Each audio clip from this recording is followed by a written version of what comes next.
The 7th play is explicitly stated as an alternative to the 6th, so you're entering in with the left hand, and instead of catching the wrist or wrapping the elbow, you're wrapping the sword,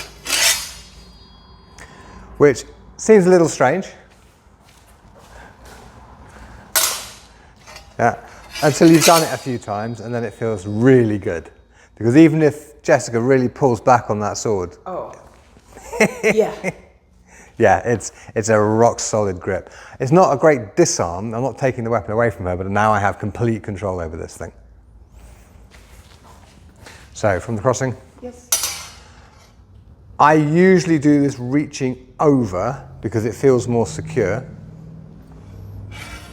And then clearing my sword out from underneath. You can do it reaching under, but you can feel that's weaker.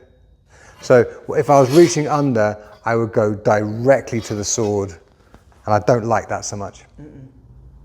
You can do it reaching under, but you have to make a space for yourself to do it, and it's awkward. So I think this is best done reaching over and then freeing your weapon.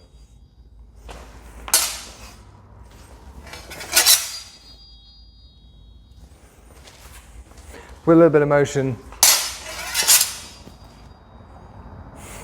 So satisfying.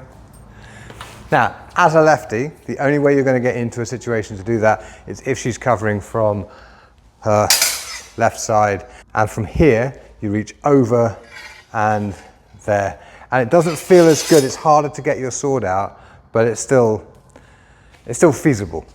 Let's try that again. So it's just from the crossing. Yeah. So I'm reaching over, keeping that bind on the sword, reaching over, grabbing the cross guard, and now I have some control. Oh, she gave it to me. Oh, marvelous. Anyone give me $200 for this? Because my hands are crossed. Yeah, so it gives me a more authoritative disarm.